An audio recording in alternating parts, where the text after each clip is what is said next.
मेरे पति जवान और सुंदर महिलाओं के साथ बीतता है, क्या करें अभी? संबंध में पतिदेव को कुछ मिल ही नहीं रहा है, तो उड़ तो वो जाएंगे या आप उनको वैसे भी नहीं रोक पाएंगी। मुट्ठी में पकड़ रखा है, मैं पॉजिटिव हूँ। आप अपने पतिदेव की मुट्ठी में हैं, ये प्रेम नहीं है। जी बताइए।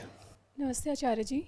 ये प्रश्न वर्कशॉप की एक प्रतिभागी का है, पर निजी प्रश्न है तो इसलिए मैं आपके सामने रख रही हूँ।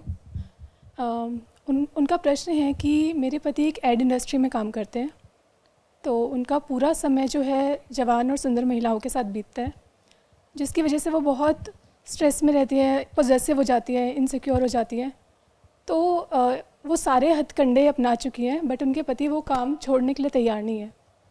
उनके पति का मानना है कि उनकी नीयत साफ़ है और जो भी महिलाएं हैं उनसे सिर्फ काम से संबंधित ही रिलेशन है, उसके अलावा कुछ नहीं है। अब वो ये पूछ रही हैं कि उन्हें लगता है कि उन्हें खुद में ही बदलाव करना चाहिए, पर वो क्या करें अभी? बड़ी गरीबी की हालत है ऐसे तो, कि मेरा पति है, वो कहीं ऑफिस में काम करता है, वहाँ उसके साथ आकर्षक महिलाएं काम करती हैं, तो वो कहीं कुछ गड़बड़ ना करें, और इसको लेकर के पत्नी जी में बड़ा तनाव रहता है, डर रहता है।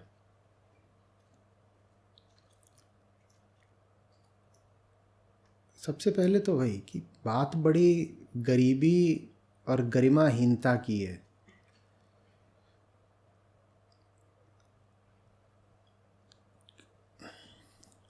रिश्ता अगर कमज़ोर है, बालू की बुनियाद पे बना हुआ है, तो आप उसको बचा करके भी क्या कर लेंगी?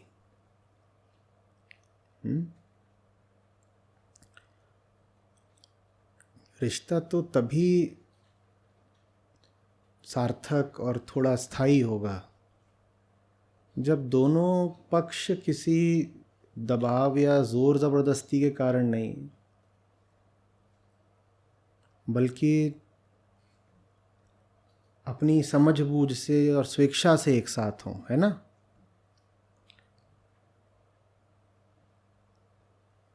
अब अगर इस संबंध में पतिदेव को कुछ मिल ही नहीं रहा है, तो उड़ तो वो जाएंगे या आप उनको वैसे भी नहीं रोक पाएंगी। और ज़्यादा बुरी बात ये हो सकती है कि वो उड़कर भी, आपका घोंसला छोड़कर उड़ जाने के बाद भी आपको दाना डालते रहें। वो तो और ऐसा होगा जैसे गरीब पर दया दिखाई जा रही है।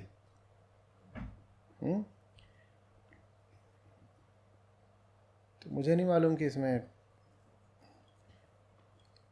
एकदम स्पेसिफिक स्थितियां क्या हैं, लेकिन आमतौर पर डर ज़्यादा तब लगता है जब महिला पुरुष पर आर्थिक रूप से भी आश्रित होती है।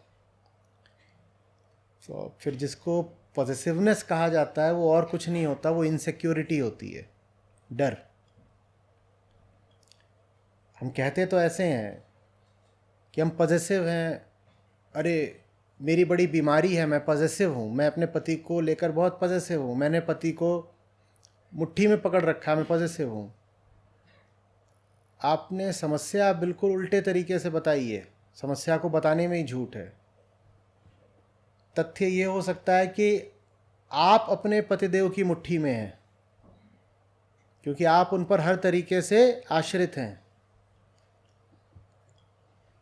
तो आपको लगातार ये डर बना रहता है कि पतिदेव अगर कहीं सटक लिए तो आपका क्या होगा। ये प्रेम नहीं है, ये तो सिर्फ किसी तरीके से अपनी व्यक्तिगत भलाई की चिंता है।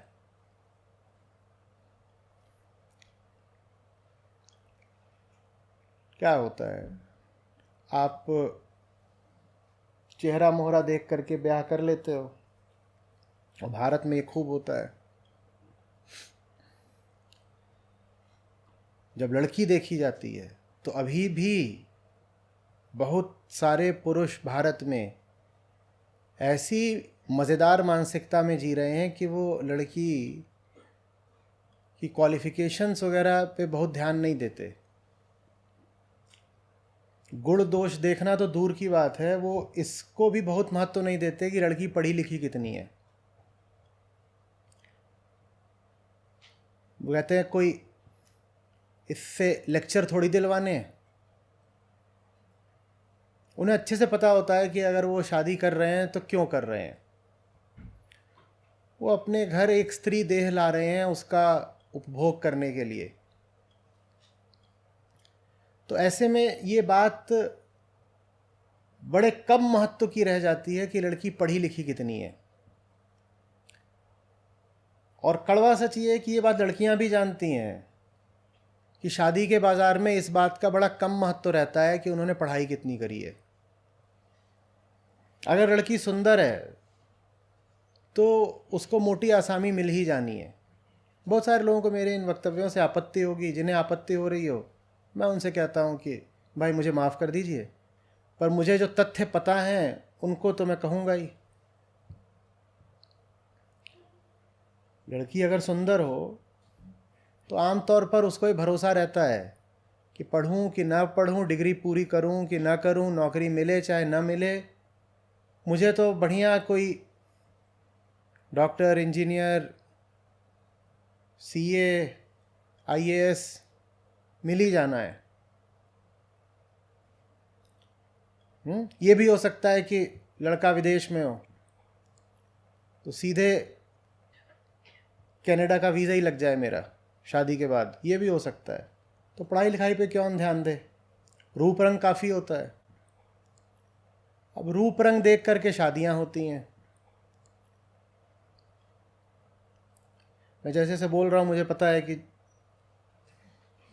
अच्छा नहीं लग रहा होगा सुनने में, पर मैं क्या करूँ, या तो सवाल ना पूछा जाता। रूप रंग देखकर शादियां होती हैं। अब ये जिन्होंने रूप रंग देख के शादी की है, इन्होंने अपने तो कैरियर का पूरा ख्याल रखा है। ये इंजीनियरिंग भी करके बैठे होंगे, फिर एमबीए भी करके बैठे होंगे। जीवन भर इनका जो रवैया है वो बिल्कुल प्रोफेशनल रहा है ना। No nonsense, to the point.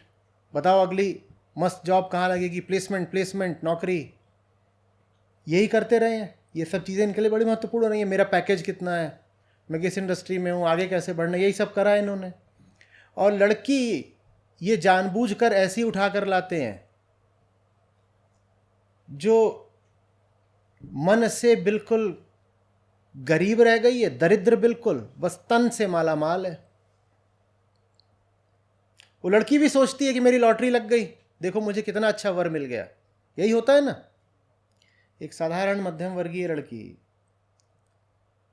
उसको ऐसा बढ़िया कोई मिल जाए वर, दूल्हा, इतनी खुश होती है। सब उसकी किस्मत की तारीफ करते हैं, कहते हैं ये देखो इतना अच्छा लड़का मिल गया उसको। और लड़की ने खुद क्या करा है, उसने कहीं ऐसे ही कहीं लोकल कॉलेज से कुछ कर लिया है, किसी तरीके से ग्रेजुएशन पास कर लिया है। अपने दम पे उसको कहीं 5-10 हज़ार की नौकरी ना मिले, और लड़का उसको मिल गया महीने के लाखों कमाने वाला। सब कहते हैं वाह क्या किस्मत है, क्या तकदीर लेके आई है। वो तकदीर नहीं, जिस्म लेके आई है जिसकी वजह से उसकी ये शादी हो रही है। अब क्या होगा आगे, अब क्या होगा? 2-4 साल बाद तन तो ढल जाना है, तन की यही फितरत है। कब तक बचाओगे देह को? खास तौर पर अगर लड़की रंग रूप से आकर्षक है तो बच्चे भी जल्दी होंगे।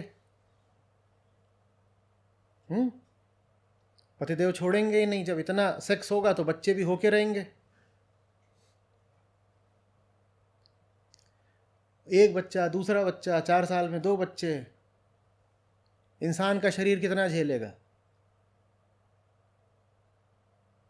उस 4 साल में उसकी उम्र बढ़ जाती है 10 साल। पतिदेव को माल अब उतना आकर्षित नहीं करता फिर दैहिक, क्योंकि पतिदेव खुद तो अभी जवान ही है, वो ढल सी गई है और अब उसे 2 बच्चों का भी ख्याल रखना है। तो अब पतिदेव जाएंगे इधर उधर देखेंगे। लगभग वैसी किसी स्थिति से ये सवाल उठा है आज का। मैं कह रहा हूं ये बड़ी गरीबी की हालत है, अब तुम क्या करोगी? काश कि मेरे पास आपको देने के लिए सलाह के अलावा भी कुछ होता। सलाह के अलावा कोई सहारा नहीं दे पाएंगे अब हम। शिक्षा आपकी कोई बहुत ज़्यादा है नहीं। रूप रंग था वो अब ढलने लगा है। साथ में आ गए 2 बच्चे। घर से बाहर का एक्सपोजर आपने न पिता के घर लिया, न आपको पति ने दिया। पति भी बोलता था धूप में निकला न करो रूप की रानी, गोरा रंग काला ना पड़ जाए। तो लगातार आप घर में ही रहे, घर में ही रहे।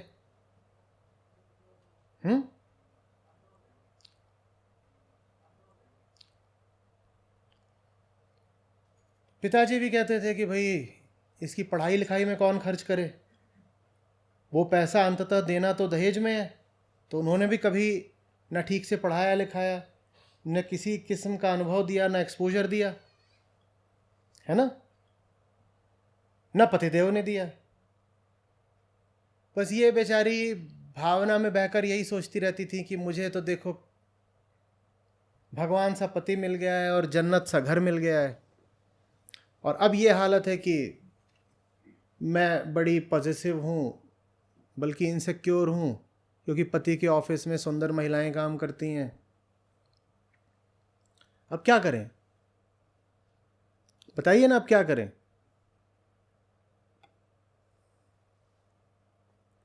पतिदेव तो शादी के 4 साल में करियर में और आगे बढ़ गए, और किसी भी रिश्ते में जो पक्ष जितना सबल होता है, जितना पावरफुल होता है, उसका हाथ उतना ऊपर होता है। ये आप जानते नहीं हो क्या? रिश्ते भी बराबरी वालों में ही बनते हैं ना, और बराबरी अगर नहीं है तो जो ताकतवर होगा उसी की चलेगी, वो अपने हिसाब से चलाएगा। आप कर क्या लेंगी? अब जब शादी हुई थी तब भी वो आपसे आगे थे, और शादी के 4 साल में जब आप घर में बैठ करके रूप की रानी हो रही थी और बच्चे पैदा कर रही थी, उस दरमियान वो और आगे बढ़ गए आपसे। और अब वो जो भी करना चाहेंगे करेंगे, आप कैसे रोक लेंगी उन्हें? कोई नहीं रोक सकता। मैं क्या करूं? अब क्या सलाह दूं आपको? एक बच्चा 3 साल का, एक बच्चा 1 साल का है, आप क्या करेंगी? दोनों के पोथड़े बदलने होते हैं लगातार, आप क्या करेंगी? अब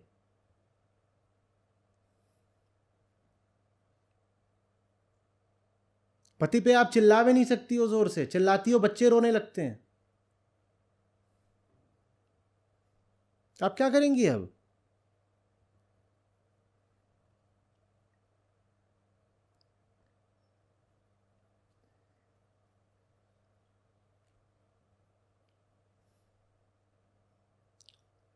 पतिदेव कमा कमा करके और जिम और स्पा और स्पोर्ट्स ये सब कर करके और जवान हो गए हैं।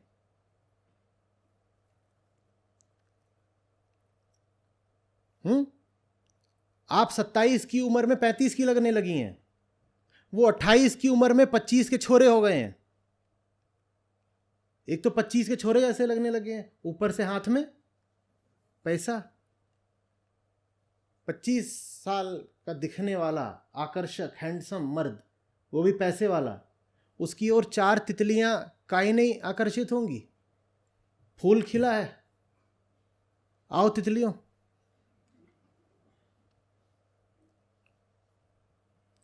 आप घर में बैठी हैं, बैठी रहिए। ये जिंदगी भर नहीं सोचा था?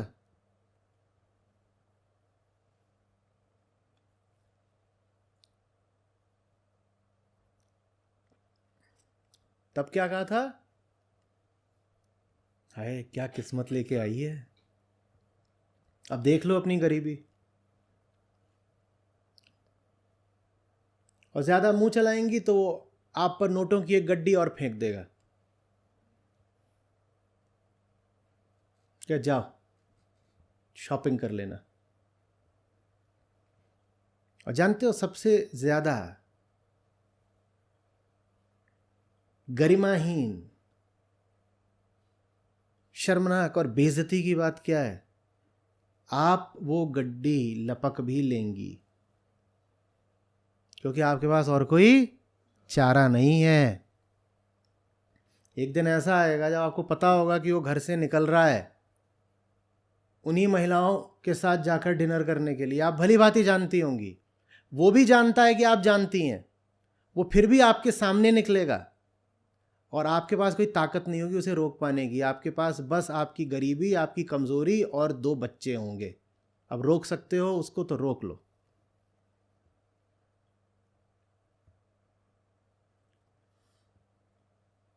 पर नहीं, स्कूल के दिनों से शुरू हो जाता है। अब तो ये लड़का लड़की निब्बा निब्बी के खेल 6ठी क्लास से शुरू हो जाते हैं। जो थोड़ी सुंदर लड़कियां होती हैं उनका पढ़ाई से मन ही उठने लग जाता है। कहते करना क्या है पढ़ करके जो कुछ मिलता है वो तो हमें बिना पढ़े ही मिल रहा है, हम पढ़ के क्या करेंगी।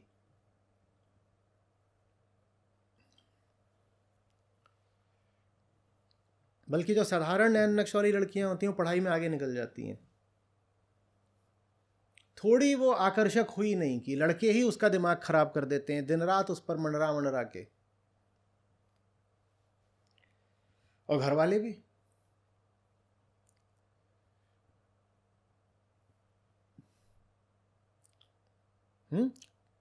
घर की सारी लड़कियों में, पूरे खानदान की सारी लड़कियों में सबसे गोरी हमारी बबली है और सबसे प्यारी हमारी स्वीटी है। अब ये बबली और स्वीटी मेडिकल और इंजीनियरिंग एंट्रेंस क्लियर करेंगी कभी? इनका दिमाग ही अब किसी और दिशा में चल दिया।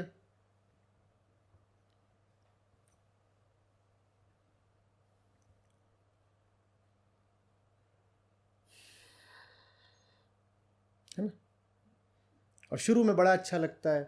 साधारण लड़कियां बसों में धक्के खाती हैं, धूप के नीचे गर्मी में भी धूल झेलती हैं, लू चलती है, दफ्तर जाती हैं बस में बैठ करके कि स्कूटी में बैठ करके। मुझे तो पहले ही दिन से इन्होंने सीडैन दिलवा दी थी, शॉफर ड्रिवन,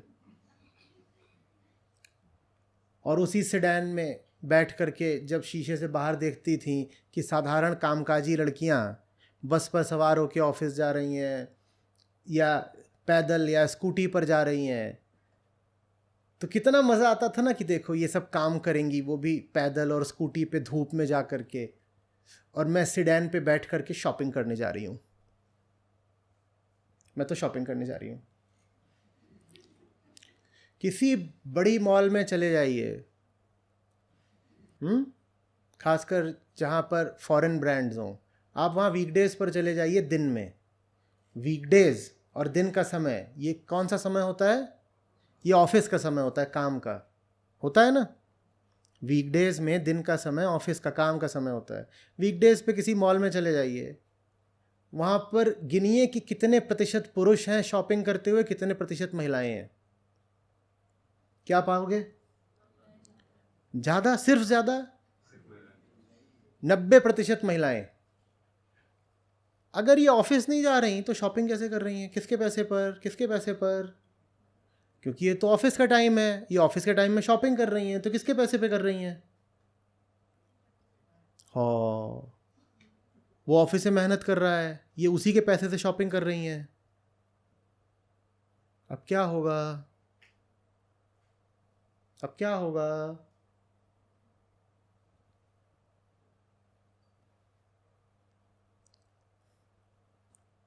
देखो, पुरुष होने के नाते बता रहा हूँ, ठीक है हम बोलते हैं कि महिला माया होती है, स्त्री का त्रिया चरित्र होता है, लेकिन इतना बता दूं पुरुष होने के नाते कि पुरुष भी बहुत चालू चीज़ होता है। उसको बेवकूफ़ मत समझो। वो अपना मतलब, अपना स्वार्थ निकालना बखूबी जानता है। उसको बिल्कुल अच्छे से पता है कि आपकी पूरी हस्ती में कौन सी चीज़ उसके काम की है और कब तक, कि ठीक उसी चीज़ का वो सौदा करता है, और जिस दिन वो चीज़ उसको मिलनी बंद हो जाती है या किसी दूसरी जगह वही चीज़ बेहतर मिलने लगती है, वो भंवरा झट से उड़ जाएगा। वो बहुत चालू है।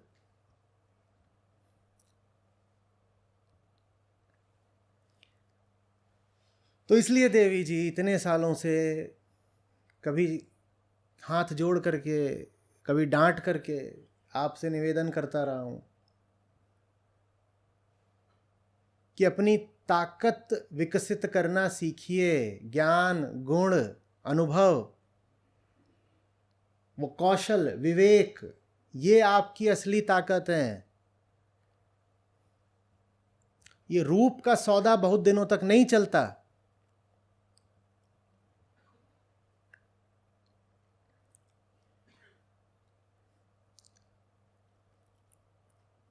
तन को मजबूत बनाइए, बुद्धि को धार दीजिए और मन को अध्यात्म दीजिए। नहीं तो ये सवाल आते ही रहेंगे। ये पॉजिटिवनेस पर है ही नहीं सवाल, ये सवाल कमजोरी पर है। जो जितना कमजोर होता है वो उतना मुट्ठी भींचता है ना। बोलो, आप किसी के साथ जा रहे हो, जितना डरा हुआ होगा उतनी जोर से आपको भींचेगा, ऐसा ही होता है ना। तो जिसको आप पॉजिटिवनेस बोलते हो, वास्तव में सिर्फ डर है, इनसिक्योरिटी है और कमजोरी है। तो मैं पॉजिटिवनेस का क्या इलाज बताऊं? पॉजिटिवनेस का कोई इलाज नहीं है। जो मजबूत होता है वो पॉजिटिव हो ही नहीं सकता।